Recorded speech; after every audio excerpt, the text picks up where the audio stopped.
It bothers me, it bites me, stenches me, deprives me. When I first started listening to rap, it used to be positive. There used to be a positive message sometimes in it.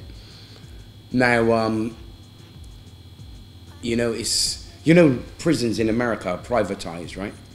So prisons make a lot of money, and they do work like license plates, jeans, and now so it's modern day slavery. A privatized prison is modern day slavery. So for instance, with rap, for instance, it's like, it's all part of corporations. These corporations, same people, own prisons, owning record companies, not much difference. So if it's genius, really. If you could get the biggest rappers,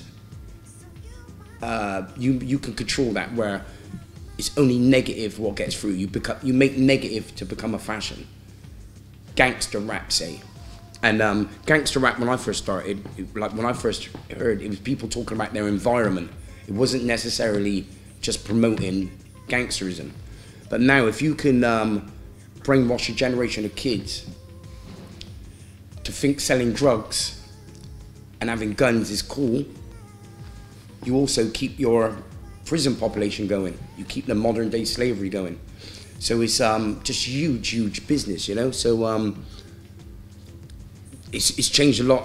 I think music industry now is just run into politics, and you've got these huge artists who just are there to numb your brain and to make you think, not complain, just to numb you, But there are good things. There's like, there's this guy called, what's his name? Hobson. He's and I don't know how he's done it. He's got like 30 million views on his, and I don't know how. I don't even know if he has a record deal. But this shows you people want something different. And he's got a lyrics. He's got a lyric. He says, "You brainwash the minds I hang with." Like he's saying, "You brainwash my friends." And he's talking about a culture of people who listen to hip hop. Because, if you think of any major rapper now, he's not saying anything.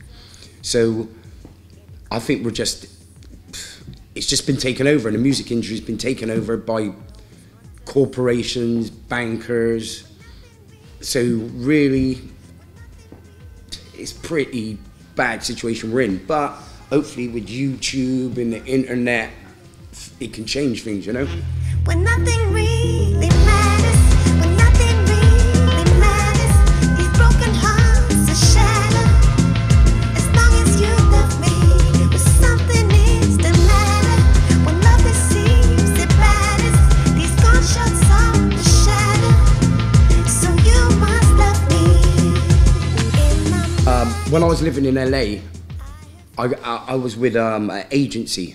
And then I got offered a film with Keanu Reeves. And before that, I went to another audition for another film.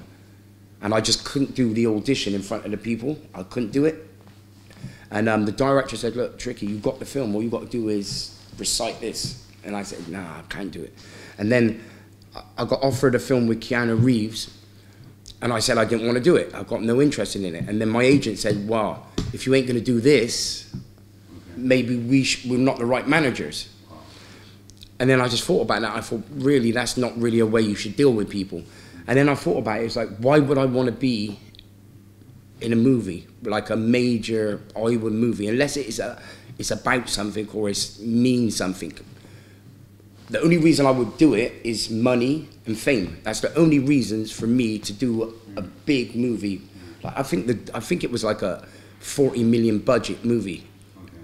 And what would be the point of me doing that? That's either from my bank account or I want to be famous. If you want to be famous, you're sick. You have a mental illness. Wanting to be famous isn't ambition. It doesn't really exist. So I just had to think about it, and I just wasn't interested. And then after I left that agency, I just really never pursued it. So being a Hollywood star does nothing for me, And when you do an album, it tells you what you got to do next. So it's a planning process. And to be honest, I don't care if my music evolves. I want to evolve as a person. So I'm more into evolving than my music doesn't matter. Me as a person, me as a father, say, you know, trying to be a better father, you know, or trying to be helping people. You know, I try and help young artists. You know, I go to schools sometimes, speak to kids. You know, so I'm trying to evolve as a person. My music, it doesn't really matter so much. You know, it's really not that important.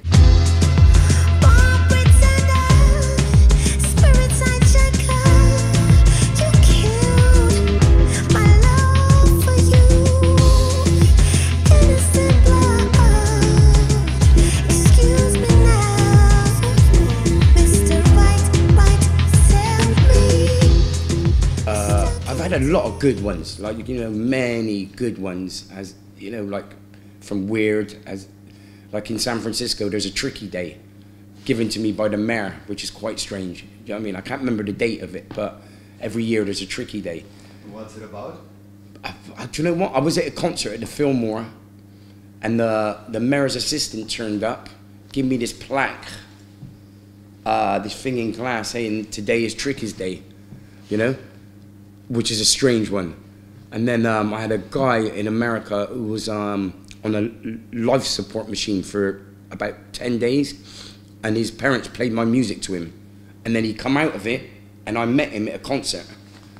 That was kind of like, you know, but I have a lot of good experiences, you know, I have a lot of good experiences. Not really, as in, I smoke, but I could not smoke.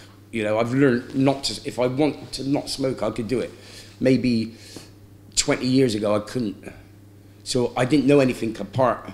You know, I'd never even had sex without being stoned. I never, from 15, I never did anything without being stoned. I didn't know what it was like to have sex without being on weed. And then I thought about it, and then, you know, I stopped. So I smoke weed when I want to chill out. But the recording process, it's like meditation. So you don't really need anything. When you're in the studio, when I'm in my studio, which is in my apartment, you kind of really, you get into it. It's like playing chess or doing your favorite sport. And you just go miles away. So you don't really need anything. When nothing